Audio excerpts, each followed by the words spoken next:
देखें जी, आज सबसे पहले तो कौम को बहुत बहुत मुबारकबाद हो, क्योंकि ये जीत इमरान खान की नहीं, आपकी नहीं, मेरी नहीं, ये पूरी कौम की जीत है। करप्शन के जरिए पैसा कमाया गया, मनी लॉन्ड्रिंग की गई और नैब से क्लीन चिट ली गई, जो आज के ब्लैक चिट में तब्दील हो गई है।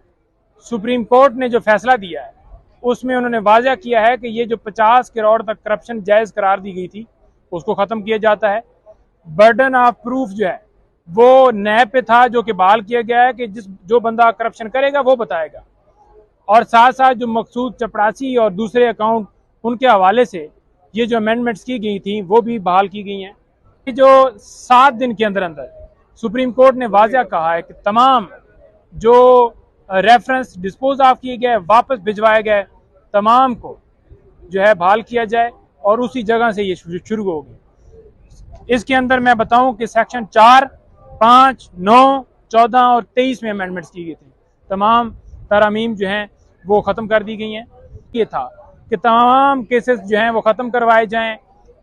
इलेक्ट्रॉनिक जो वोटिंग मशीन है वो आपको पता है इसलिए ख़त्म की गई कि धांधली की जाए। आपको पता है कि ओवरसीज़ जो पाकिस्तानी हैं वो इमरान खान साहब के साथ हैं और 99% उन्होंने खान साहब को वोट देना है, तो उनका वोट ख़त्म किया गया। तो इसी की ये कड़ी नैब अमेंडमेंट्स थी जो कि इन्होंने की ताकि इनके केसेस ख़त्म किए जाएं और ये आके इस मुल्क के ऊपर दोबारा बैठ के उसी तरीके से पैसे कमाएं। और एक लिमिट करार दे दी गई कि अब किसी और के अकाउंट में पैसे ट्रांसफ़र कर दिए जाएँ, अब किसी और को खड़ा करके सारा मामला कर दिया जाए।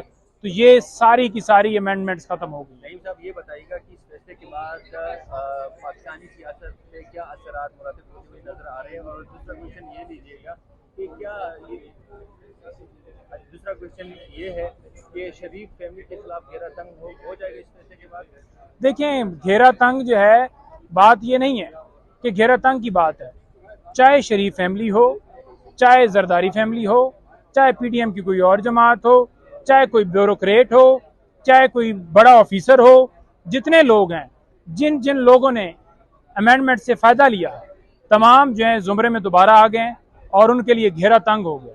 और घेरा तंग कैसे हुआ है कि ये जो करप्शन थी इसको जायज़ कर दिया गया कि अब साबित किया जाए कि वाकई ये करप्शन से पैसा कमाया गया। कैसी मुज़क्का खेज अमेंडमेंट्स हैं। आज पता चला है कि ये चपरासी अकाउंट वो वाला मामला भी अंदर था, इसके अंदर तो, और 50 करोड़ वाला भी था, और बाकी एसेट बियॉन्ड मीन्स वो भी कि इनसे पूछे ही ना जाए। तो ये सारी अमेंडमेंट्स इसलिए की गई। खान साहब के ऊपर जो फायदा कहते हैं, कैसे खान साहब को फायदा है? बात यह है कि जो उनके ऊपर केसेस बनाए गए हैं वो तो हैं ही 50 करोड़ से नीचे के, तो फायदा तो उनके लिए नहीं है, क्योंकि उनके ऊपर जो केसेस बनाए गए हैं वो 50 करोड़ वो तो इसके अंदर आते हैं। तो अगर उन्होंने फायदा लेना होता तो वो कहते कि ठीक है अमेंडमेंट्स ठीक हैं। उनको पता था 200 के करीब केसेस जो बने हैं। जब हुकूमत खत्म हुई, हमारी पहली मीटिंग हुई, खान साहब ने कहा कि अब ये लीगल जंग है और लीगल के साथ साथ सियासी जंग भी है और ये मेरे ऊपर केसेस बनाएंगे। उनको पता था कि केसेस ऐसे बनाएंगे जो कि समझ से बाहर होंगे। आपको ये भी पता है कि जमानत इसी वजह से कन्फर्म हो रही है कि खान साहब के खिलाफ कोई शवाहिद, कोई सबूत नहीं मिलता। अच्छा नईम साहब, ये बताइएगा जिस तरह नेब के हवाले से जो नेब तरामीम का केस काफ़ी अर्से तक चलता रहा, तकरीबन 53 तक समाअत हुई है इसमें।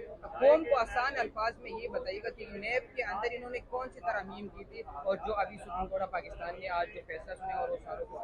मेरे भाई, मैंने पहले आपको बताया है कि जो 50 करोड़ करप्शन नहीं, फेडरल गवर्नमेंट जो डिसीजन देगी, गवर्नमेंट ऑफिस जो फैसले देगी, उनको नैब के अख्तियारात से बाहर कर दिया गया था। यानी कि उनके डिसीजन करप्शन के हवाले से या कोई पैसों के हवाले से, एसेट बियॉन्ड मीन्स के हवाले से वो ख़त्म कर दिए गए थे। आज वो बहाल हो गए हैं। 50 करोड़ तक जो करप्शन है उसको जायज़ करार दिया गया था। उससे नीचे जो है वो केसेस ही नहीं चलाए जाते थे नैब के अंदर। उसको बहाल कर दिया गया कि जो अगर 1 करोड़ की करप्शन होगी, 1 करोड़ का केस होगा तो वो चलेगा। ये नहीं कि 50 करोड़ से नीचे वाली जो है वो केस नहीं चल सकते। दायराकार इसको महदूद किया गया था।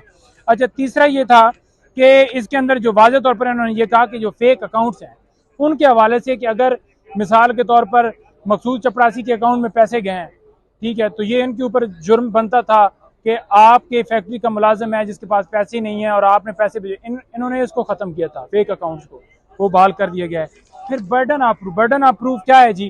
कि अगर करप्शन मैं करता हूँ तो नैब साबित करेगा कि मैंने करप्शन कहाँ से की। अब मैंने इंटो से की, बिल्डिंग से की, फॉर एग्जांपल मैंने कोई और किसी से रिश्वत लेके की, नौकरियों के मद में मैंने पैसे लेके की, तो नैब को समटाइम नहीं पता होता कि कहाँ से ये करप्शन की। उन्होंने तो देखना है कि इसके जो एसेट्स हैं, इसकी जो इनकम के जराए हैं वो कम है, इसकी ये 2 मशीनें हैं जो मौके के ऊपर काम कर रही हैं, लेकिन इसकी अकाउंट में करोड़ों रुपए पैसा कैसे है।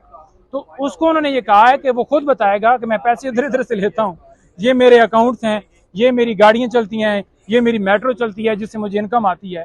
तो ये उन्होंने बहाल किया कि वो खुद बताएगा, ना कि नैब के ऊपर होगा।